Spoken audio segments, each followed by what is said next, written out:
It was just past 2:15 p.m. when Darius Coltrain wiped the sweat off his brow with the back of his hand. The Virginia sun wasn't forgiving that day, not in Roanoke, not on this narrow strip of Melrose Avenue where the oaks gave only teasing patches of shade. The old fence between the Garner house and the sidewalk had finally collapsed after the last rainstorm, and Darius, like always, showed up. He hadn't been asked. He just saw it. And he fixed it. With his marine-issue hammer tucked under his arm and a toolbox in the bed of his truck, he'd spent most of the morning mending rotten wood, replacing slats, and refitting the hinge on the back gate. The final nails were still fresh when Mrs. Garner brought him a glass of sweet tea in a trembling hand. "You're a good man, Darius," she'd whispered. "Your mama raised you right." He had smiled, half embarrassed, half proud. "Just doin' what needs doin', Miss Garner." By the time she shuffled back into the house, he'd already begun loading his tools into the back of his truck, a 2009 Ford with over 300,000 miles and a rear bumper that squeaked like an old man's knees. He didn't hear the first cruiser. Or the second. But by the time the third screeched into view, Darius froze. "Put your hands where I can see them." The voice was sharp. Urgent. Not a request, a command. The kind of voice that ripped through memory like shrapnel. Darius didn't move, not at first. His eyes flicked to the hammer on the truck bed. Then to the toolbox. Then to his hands. Empty. Calloused. Still dusty from the morning's work. But he knew better. He had been trained for moments like this, only in the past, he was the one giving the commands. Now, he was on the receiving end. "I'm reaching into my back pocket slowly," he said. Calm. Deliberate. The way they taught him to speak in Kandahar when a civilian wandered too close to the perimeter. "My ID is in my wallet. My name is Darius Coltrain. I'm a Marine. Drop whatever's in your hands." "I don't have anything in my hands." Another cruiser. Then another. The street was boxed. Neighbors peered from behind blinds. One kid started filming from across the street. A woman screamed. He didn't do anything, but it was swallowed by the rush of overlapping commands and the click of a safety being switched off. One officer approached, gun still raised. Darius saw the tremor in the man's hands. That was the real danger, not hate. Not fear. The nervous trigger of a man trained just enough to react but not enough to pause. Face the truck. He obeyed. Slow. Deliberate. Hands still open. The cuffs bit his wrists, not because they were tight, but because they were cold. Final. Unquestioned. "You got any weapons in the vehicle?" "Just tools," Darius replied. "Any firearms?" "No." They searched anyway. Dug through the toolbox. Opened the glove compartment. Kicked at the tires like suspicion might leak from the rubber. He sat on the curb. Didn't struggle. Didn't yell. His dog tags were half tucked into his shirt, glinting with every shift of sunlight. He noticed the way one officer looked away from them, like they burned. "I served with distinction," he said quietly. 2 tours. Afghanistan. Honorably discharged. "I fought for this country." No response. One young officer, barely old enough to shave, shifted on his feet. Darius saw it. That discomfort. That quiet shame buried under badge and training. The supervisor arrived 10 minutes later. A black woman with sharp eyes and a voice that cut through the noise like a scalpel. "Where's his ID?" she asked. Darius nodded toward his wallet, still lying on the hood of the cruiser. She looked at it. Then at him. "You said you're a Marine." "I was. Camp Lejeune. Lieutenant Colonel Briggs." She stared for a moment. Then said, flatly, "Uncuff him." The silence that followed was heavier than the handcuffs. The metal clicked open, but the wound stayed. "You okay, sir?" she asked. "I will be," he said. But even he didn't believe it. Darius didn't sleep that night. Not really. He sat in the living room, lights off, dog tags still around his neck, the echoes of commands bouncing through his memory like rounds ricocheting off stone. He'd been in ambushes that shook him less. Just after dawn, he went outside and sat on the back porch with a mug of black coffee that tasted like guilt and ash. His phone buzzed endlessly inside, texts, missed calls, even voicemails from people he hadn't spoken to in years. He ignored them all. But the world wasn't ignoring him. Unbeknownst to Darius, Malik, Mrs. Garner's grandson, had posted a video on Facebook. Shaky footage, low-quality audio. But it showed everything: 5 cruisers, 4 guns, 1 black man in handcuffs. And the caption said it all. "This man helped my grandma. He served our country. And look how they treated him." By noon, the video had been shared over 300,000 times. By sunset, it was on the local news. By midnight, it had gone national. Hashtag sprang up. Hashtag hands off heroes. Hashtag Darius Coltrain. Hashtag Marine not a menace. For Darius, it felt like watching his life through someone else's eyes. Like standing in a memory that no longer belonged to him. He didn't want the spotlight. He didn't want to be a symbol. But he'd been chosen anyway. By Thursday morning, Darius stood outside the Roanoke Courthouse in a charcoal gray button-down and slacks. No ribbons. No uniform. Just him. A man with raw wrists and a calm voice. He wasn't alone. The courthouse wasn't grand, no white marble, no soaring columns. Just a squat, concrete rectangle with flickering fluorescent lights and faded blue carpets that carried decades of footsteps and dust. But today, the air inside felt tight, charged.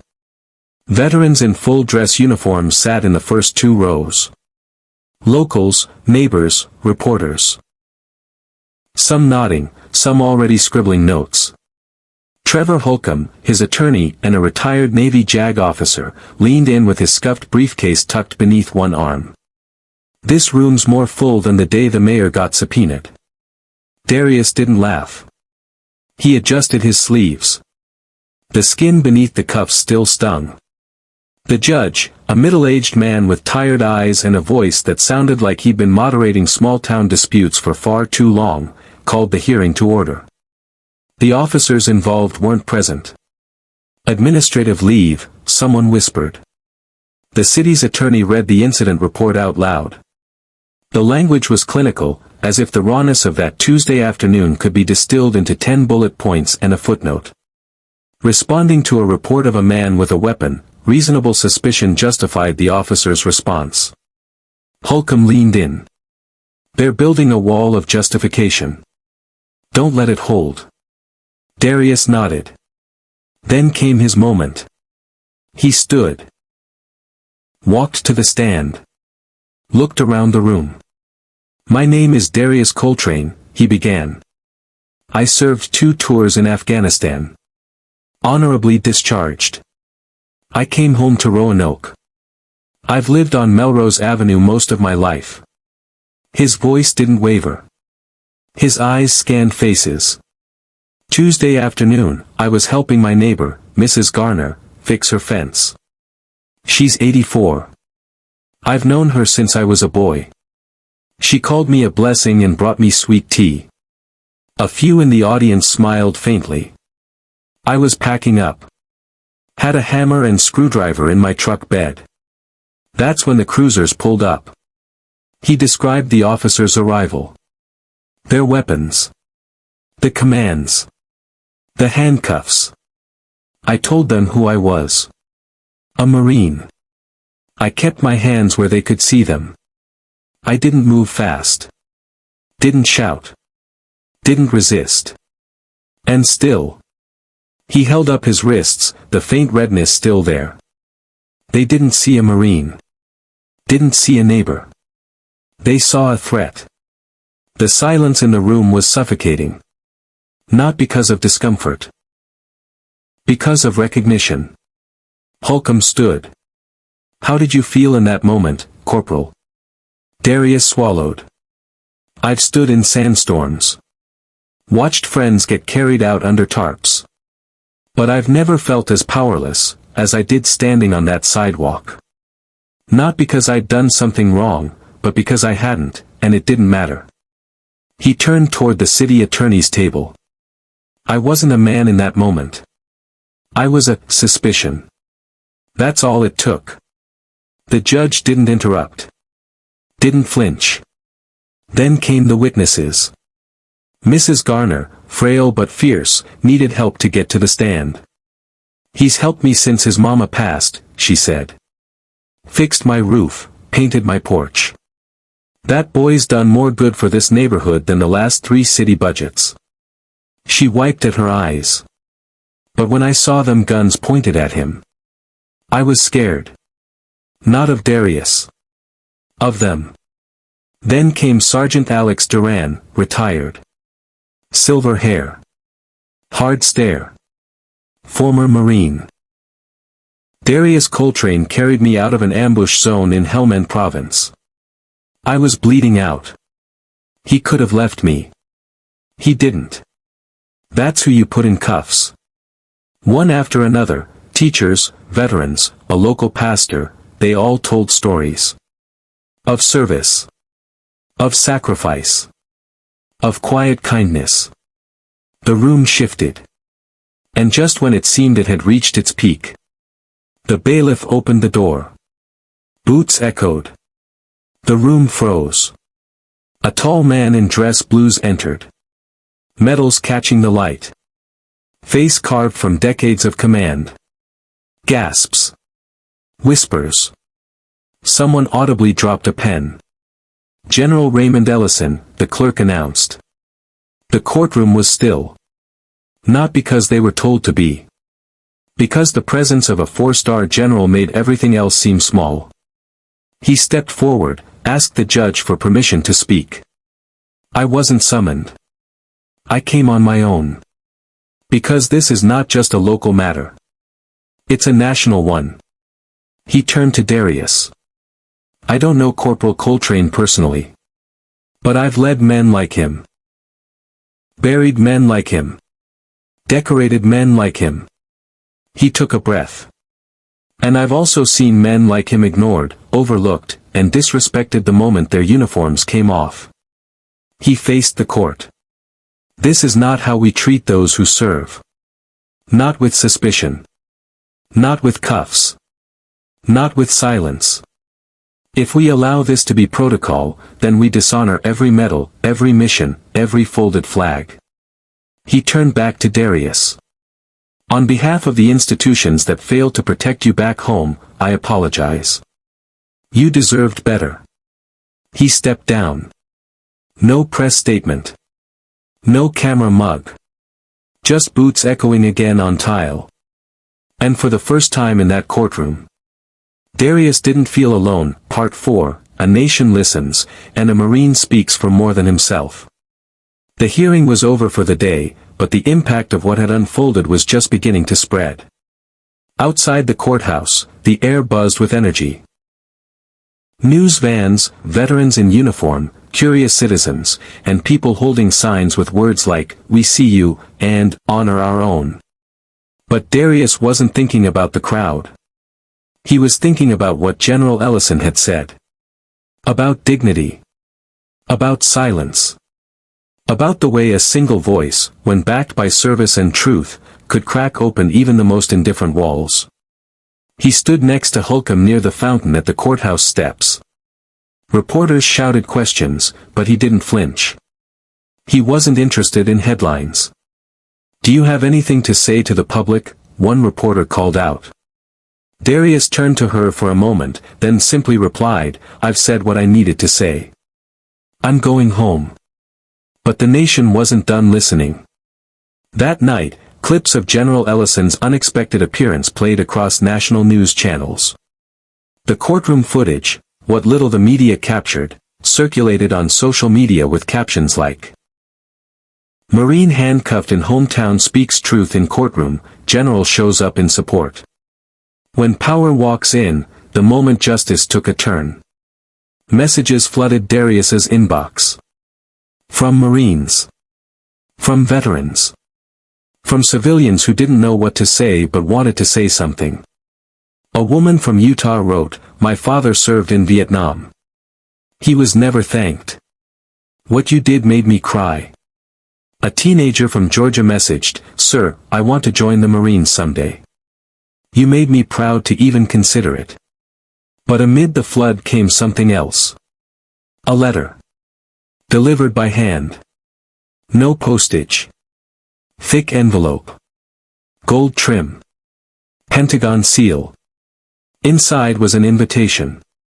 The Secretary of Defense was holding a closed-door roundtable in Norfolk, an emergency forum on bias and law enforcement responses to veterans of color. Darius's name was on the list. At first, he laughed. Not out of joy, more like disbelief. He'd spent years doing his job, keeping his head down, building fences, painting porches. And now, the Pentagon wanted his voice. He sat on the porch that night with his cousin Kian. "You gonna go?" Kian asked. Darius shrugged. "I don't know." Kian tossed a bottle cap into the yard. "You didn't ask for this, D. But maybe this is one of those moments that picks you whether you're ready or not." Darius went. He didn't wear his uniform. Didn't need to. Just a crisp button-up. Slacks. No medals. Just his name tag and steady presence. In the room were military brass, researchers, policymakers, and a few other veterans who had experienced similar moments. A Navy pilot named Shanice told her story, mistaken identity, weapons drawn, no apology. A Latino Army officer named Ruben recounted getting pulled over 5 times in a year. "Always random checks," he said. Always silence when they saw the military decal. When it was Darius's turn, he stood slowly. "I'm not here because I want justice just for me," he said. "I'm here because I know how close I came to being another headline. Another body, not a story." He looked around the table. If we say we honor veterans, we can't just mean flags and bumper stickers. We've got to mean dignity. We've got to mean accountability. Not after the fact, before it happens. He sat down. The room was quiet. Afterward, the Secretary of Defense approached. "You said what many of us have been trying to express in policy memos for years," she said. "You said it with clarity." Darius didn't know what to say. "You still thinking about re-enlisting?" she asked with a soft smile. He shook his head. "Not anymore." "Good," she replied. "Because we need you out here." A week later, the Roanoke Police Department issued a formal apology, not buried in a press release, but spoken aloud by the police chief at a town hall. The officer's initial response was rushed and misinformed, the chief said. "We failed to de-escalate. We failed to recognize who was in front of us. That failure is ours to carry." The officers involved were reassigned. One quietly resigned. Others were sent for extensive bias and de-escalation training. Darius didn't celebrate. This wasn't about punishment. This was about direction. About whether something broken could be repaired. Life in Roanoke shifted, not back to normal, but towards something new. Mrs. Garner's fence was finished, painted by local vets. Teenagers from the neighborhood came to Darius's door, not for selfies, but to ask about service, about self-discipline, about the Marines. Some of the younger officers began showing up at community meetings. Clumsy. Nervous.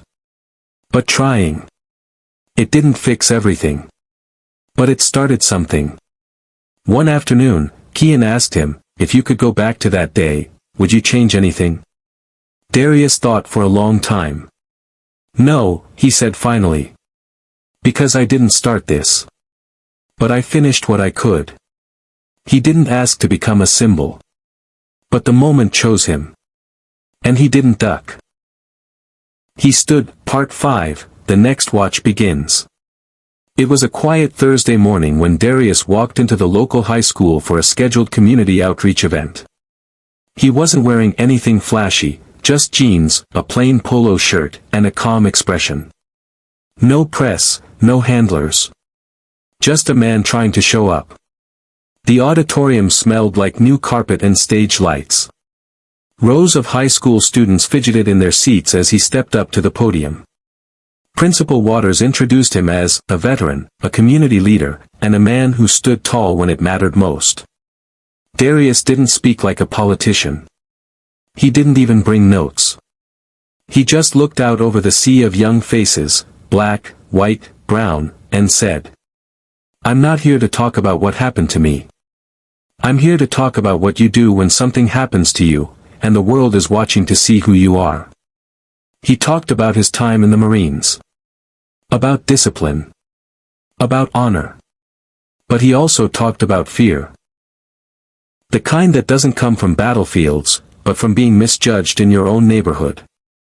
A girl in the front row raised her hand. What would you tell someone who's scared to speak up? He nodded slowly. You don't have to shout. But you do have to stand. Even if your voice shakes. Even if no one claps. Courage isn't the absence of fear, it's doing the right thing while you're still afraid. After the assembly, a dozen kids stayed behind just to shake his hand. Some had tears in their eyes. One boy whispered, "I'm gonna join the Marines one day. I want to be like you."